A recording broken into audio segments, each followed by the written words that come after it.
Hey, Frontline fans, welcome back to Comic Frontline and Fans. You're with me, Mike Spider Slayer, getting ready to do that all-important comic book review so you, the fans, can make a decision on what comic books to buy.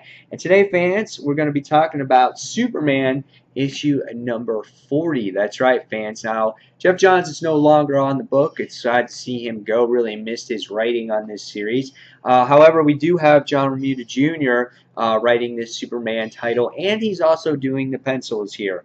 I kind of like the cover. I like seeing the back of Superman. You can get the tone here of what's going on with him dealing with his new solar flare power, and all the Justice League members are kind of hiding behind it. So pretty cool cover. Even like the Superman logo really has that old movie feel to the logo on there. When you flip through the art, it's the artwork that you can expect from John Romita Jr. You know, maybe not as detailed. Characters look a little different. Some of their facial expressions or bone structures are very similar. You know, some people may not be a fan because the characters may look a little bit thinner than what they should. So if you don't like John Romita Jr.'s art here, you might not be, you know, a fan. Pretty good paneling. You get to see Clark experimenting with his X-ray vision and his new solar flare and what it actually sets that power off.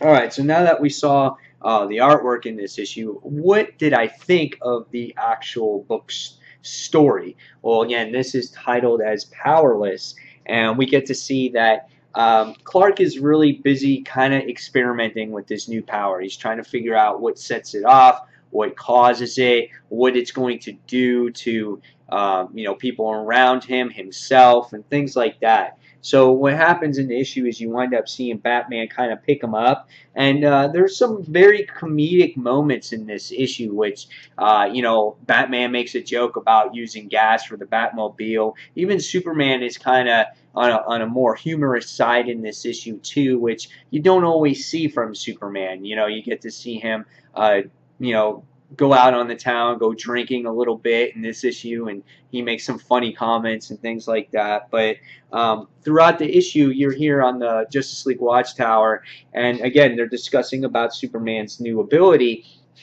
and they go ahead and test him out and see what he can and can't do when his powers return, if it affects people around him, does it hurt his reflexes. So there's lots of things that happen here, a lot of testing that goes on. And seeing that maybe they can even use this energy, harness this energy for good for the Earth. So again, Superman is testing his newfound ability here on how to set it off.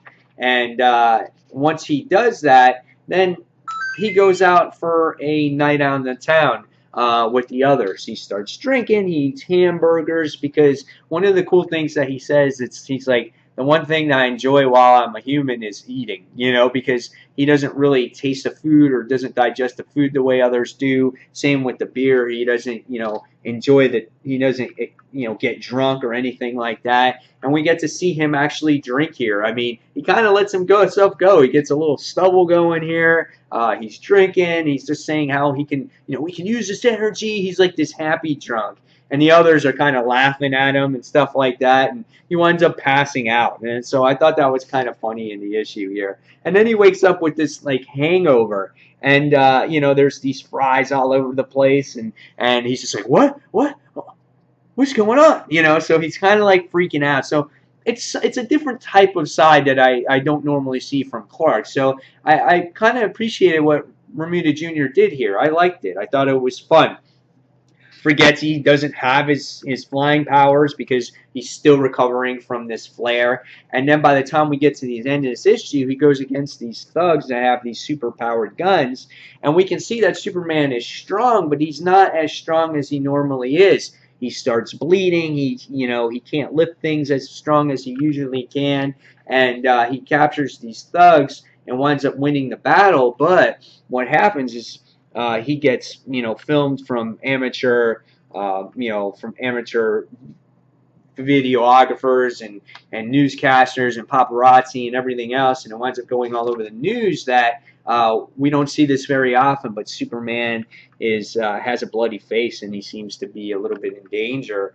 And as he makes his way back to the Daily Planet, we get to see Lois as like Clark, you know. So very interesting stuff here on what's going to happen with Superman in the future, because he doesn't have his power, and so what is going to happen? Is Superman identity going to be figured out here? And maybe that's why he no longer wears the cape in the suit during Divergence. So I have a feeling that his identity gets out there and who he is because of all the video that's being taken of him. Because, you know, Superman, you know, always hid himself, or Clark hid himself behind the glasses and stuff like that. But since they can get a good picture on the phone of Superman, I don't know. But somehow I feel that an identity is going to be out there in the world, and they're going to figure out it's Clark Kent, and that's why we see Superman no longer donning the outfit, because they all know his identity. So why wear the outfit anymore? So interesting stuff there. I thought it was a good issue, very entertaining, funny at times. You know, maybe a little overdrawn on the testing part, but it was fun. It was good. I enjoyed it. The one thing that I don't enjoy as much is the artwork. It's just not my style of artwork, but it was a good story. I enjoyed it. I appreciated the story here. So after reading this one, I'm going to give this one a 4 out of 5 because I'm very intrigued what happens to Superman in the future. But my prediction is they're going to find out his identity, and that's why he no longer dons the cape, and that's why he wears the black shirt. So 4 out of 5 from me, guys. Again, leave me your comments below what you thought of this particular issue. And fans, as always, check out comicfrontline.com. Go ahead and check us out on our live show each and every Tuesday night on Google+, 9:15 p.m. Eastern Standard Time. And if you don't have time to watch us, well, I know you definitely have time to listen to us. Our shows are on iTunes. They get on there every Thursday. So, guys, as always, thank you for watching. And until that next comic book review, this is Mike Spider Slayer signing off. Thanks for watching, fans. See you soon. Bye.